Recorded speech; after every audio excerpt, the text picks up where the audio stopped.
अभी सर हाल के दिनों में जो है सो ये जातिगत जनगणना जो हो रही है, हो गई है और जो सामने रूपरेखा तैयार हुई है उसको लेकर के क्या कुछ कहना चाहिएगा? जी नमस्कार। देखिए, सबसे पहले तो विशेषकर बिहार वासियों को हम इसके लिए बहुत बहुत बधाई देते हैं और हम सरकार के प्रति, माननीय मुख्यमंत्री माननीय मुख्यमंत्री के प्रति आभार व्यक्त करते हैं। ये आज़ादी के बाद से 1931 के बाद हिंदी पट्टी की सरकारों ने पहली बार इतना दमखम दिखाया है। और मैं बता दूं कि यह जनगणना का जो रिपोर्ट है, लोकतंत्र के उद्देश्यों, सामाजिक और आर्थिक स्तर में विकास का सर्वोत्तम साधन बनेगा, माध्यम बनेगा। आप जान जाइए कि लोकतंत्र हमारा है, डेमोक्रेसी में कहते हैं democracy the way of governance which brings the revolutionary change in social and economical status of the people without any bloodshed.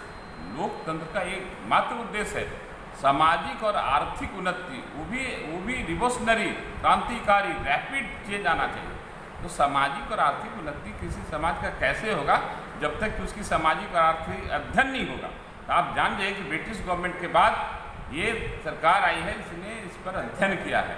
हाँ, थोड़ी सी बातें हैं कि अभी कुछ आंकड़े जो हैं, रिपोर्ट्स जो हैं कुछ धीरे धीरे टुकड़े में रिलीज हो रहे हैं। अभी आर्थिक इसके आंकड़े आने बाकी हैं, लेकिन जब तमाम आंकड़े जब सरकार और समाज के सामने होगा तो आप समझ जाइए कि यह जो है बहुत ही कारगर साबित होगा। और सरकार का जो यह फैसला है ना, आने वाले इतिहास में सुनहरे अक्षरों से लिखा जाएगा।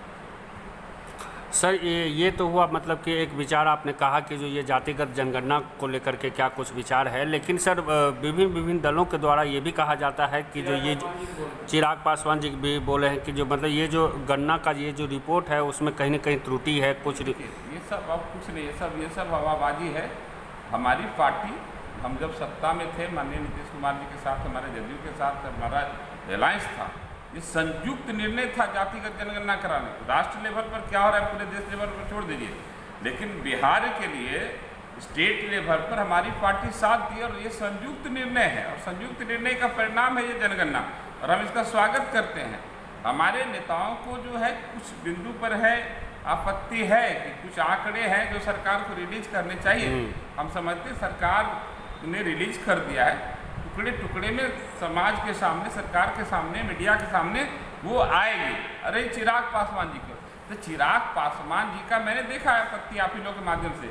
उनको वो तो न तो पासवानों की उनको चिंता है न दलितों की चिंता है, वो अभी बिहारी फर्स्ट लेकर के चल रहे हैं।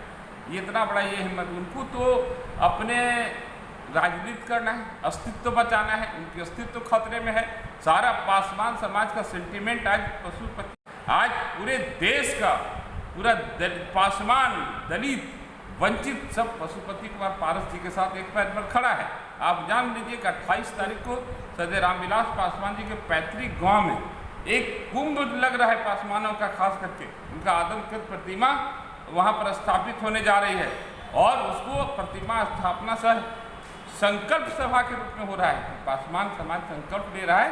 रामविलास पासवान जी का जो सपना था कि मैं उस घर में दिया जलाने चला हूँ जहाँ सदियों से अंधेरा है, ठीक है। लेकिन आज ये देखिए, दिया का ही पर्यायवाची नाम चिराग है और ये चिराग वहाँ दिया चलाने जा रहे हैं जहाँ हजारों भेपर पहले से लगे हुए हैं। जहाँ भेपर लगा है, भेपर में चिराग का कोई अस्तित्व नहीं रहेगा। चिराग जी की राजनीति खत्म हो चुकी है। इनको अभी चिराग जी को बोल रहे हैं, ये ऐतिहासिक फैसला है। आप बताइए, सेकंड पासवान जो है सेकंड लार्जेस्ट कास्ट है।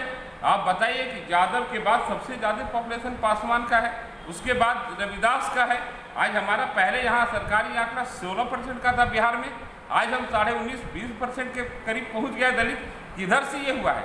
लेकिन उनको जब दलितों पर हमला होगा, जब दलितों की हकमारी होगी, उनके मुंह से आवाज़ नहीं निकलेगा। अभी 15 अगस्त को एक विवेक देवराय ने, जो आर्थिक सलाह परिषद के मेंबर हैं, वो प्रधानमंत्री के, उसने कहा कि वो मिंट अखबार में आया, इंटरव्यू आया कि भारत के संविधान में संशोधन से कुछ नहीं होगा, इसको साफ बदल देना चाहिए।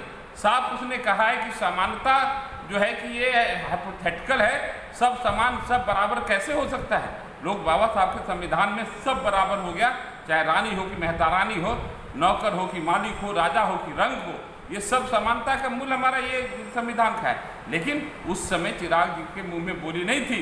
जब संविधान खतरे में रहता है, जब दलित खतरे में रहता है, जब पासवान खतरे में रहता है, चिराग जी को परेशानी नहीं होती है। लेकिन जब इनके आका जब राजनीतिक अस्तित्व, जब हवाबाजी, जब संकट में पड़ जाता है, ये परेशान हो जाते हैं। चिराग जी ने बरगलाने का काम कर रहे हैं, अपना चेहरा चमकाने का काम कर रहे हैं। ये स्वागत योग्य फैसला है। हमारी सरकार के संयुक्त निर्णय थी जातिगत जनगणना कराना, इसकी स्वागत करनी चाहिए।